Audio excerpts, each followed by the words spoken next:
দর্শক, সয়াবিন তেল সহ নিত্যপণ্যের বাজার দর জানাতে বাগেরহাট ও লালমনিরহাট থেকে যুক্ত হচ্ছেন আমাদের সহকর্মীরা। শুরুতেই চলে যাব বাগেরহাটে, সেখানে আছেন সহকর্মী আরিফুল ইসলাম। আরিফ, রমজান ঘিরে নিত্যপণ্যের বাজার কেমন দেখছেন জানাবেন।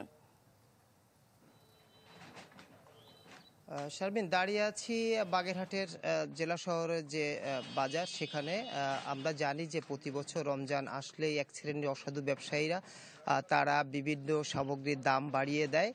কিন্তু এবছর শুরুতে কিছু কিছু সামগ্রীর দাম থাকলেও এখন কিন্তু আসলে অনেকটা নিয়ন্ত্রণে রয়েছে বলে আমি এখানে সকালে এসে বিভিন্ন বিক্রেতার সাথে কথা বলেছি, ক্রেতার সাথেও কথা বলেছি। যদিও এখনো পুরোপুরি অনেক দোকান খুলেনি, যে কয়টি দোকান খুলেছে আমি কথা বলেছি। তো যদি প্রথমে বলি যে সয়াবিনের বাজার, রমজানের শুরুতে কিন্তু আসলে সয়াবিনের একটু সংকট ছিল। শুধু তাই নয়, বোতলজাত যে সয়াবিন সেটার দাম ছিল কেজি প্রতি 200 টাকা করে, কোথাও কম বেশিও ছিল। কিন্তু আজকে যখন বাজারে আসলাম, এসে আমি এখানে বিক্রেতাদের সাথে কথা বলেছি, তারা বলেছেন যে আমরা 185 টাকা বা 84 টাকা কেজি দরে যে লিটার আছে বোতলজাত, সেটা আমরা বিক্রি করছি। আর ইলাচের যে দামটা, সেটা আসলে 500 থেকে 1000 1500 পর্যন্ত এটা দাম বেড়ে গিয়েছে। তো বাজারে যথেষ্ট আছে, কিন্তু আসলে তারা বলছে আমরা বেশি দামে কিনেছি, বেশি দামে বিক্রি করছি। আর আরও দু একটা জিনিস, যেমন লেবুর অনেক দাম ছিল 15-20 টাকা সে পিস প্রতি, সেটা কিন্তু এখনও আছে, সেটা কমে নাই।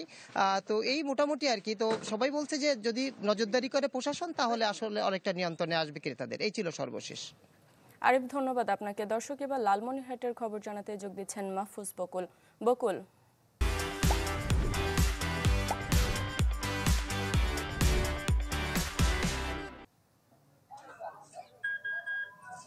শারমিন, লালমনিরহাটেও যে রমজানের নিত্য পণ্য এবং প্রয়োজনীয় যে দ্রব্যাদি রয়েছে সেগুলোর যে বাজার, এটি কিন্তু মোটামুটি একদম ক্রেতাদের সহনীয় পর্যায়ে রয়েছে। দুই একটি পণ্য নিয়ে অভিযোগ রয়েছে, আপত্তি রয়েছে সাধারণ যারা বিক্রেতা রয়েছেন এবং বিক্রেতা রয়েছেন তাদের মধ্যে।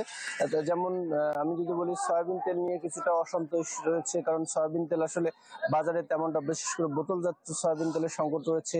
ব্যবসায়ীরা বলছেন তারা পাইকারি জায়গা থেকে আসলে সেই পরিমাণ বোতল পান না, যার কারণে তারা বিক্রিও করতে পারছেন। এছাড়া ক্রেতারা বলছেন যে এই সংকটটা কৃত্রিম সংকট তৈরি করা হয়েছে। পাশাপাশি আমদানি নির্ভর যে পণ্যগুলো রয়েছে, আদা রসুন, এগুলোর দাম কিছুটা বাড়তি রয়েছে। তবে রমজানের নিত্য পণ্য যেগুলো ছোলা, খেজুর থেকে শুরু করে এগুলোর পণ্যের দাম যদি বলি, ছোলা কিন্তু বিক্রি হচ্ছে 100 টাকা কেজি। এছাড়াও রমজানে কিন্তু সেমাইয়ের চাহিদাটা, যদিও এগুলো স্থানীয়ভাবে বিভিন্ন জায়গায় তৈরি হয়ে থাকে, এগুলো চাহিদাও থাকে, সেই সেমাই কিন্তু বিক্রি হচ্ছে 120 টাকা থেকে 150 টাকা, প্রকারভেদে এগুলো রয়েছে।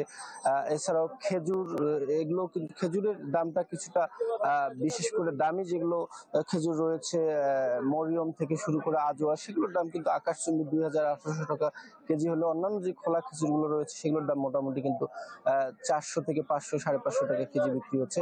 পাশাপাশি বেসন থেকে শুরু করে অন্যান্য পণ্যের দামও কিন্তু গতানুগতিক ধারা হুট করে তেমনটা খুব বেশি বেড়েছে এমনটা না।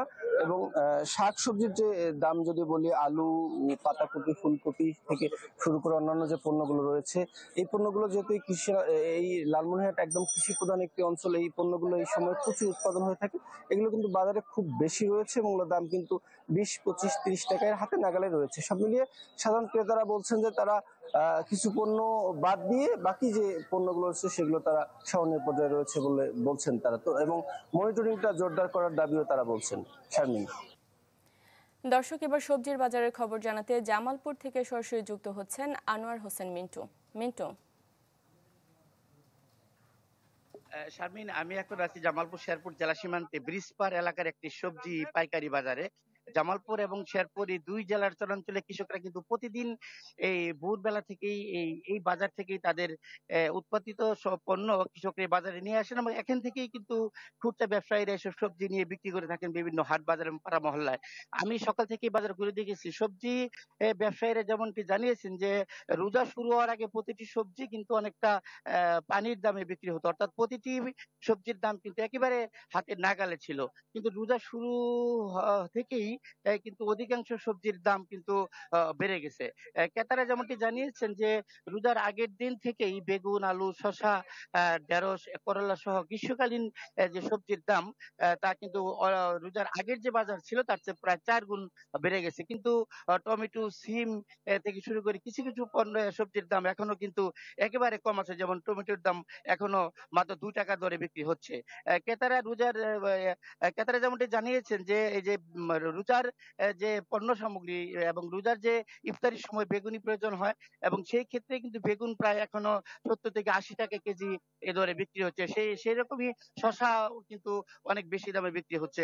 তবে এ মা ব্যবসায়ীরা যেমনটি জানিয়েছেন যে বাজারে যে স্থানীয়ভাবে যে উৎপাদিত হয় যে ফসলগুলো, যে সবজিগুলো সেগুলোর দাম কম। কিন্তু বাইরে থেকে আমদানিকৃত যে সমস্ত সবজি সেগুলির দাম কিন্তু রোজার শুরু থেকেই বেড়ে গেছে।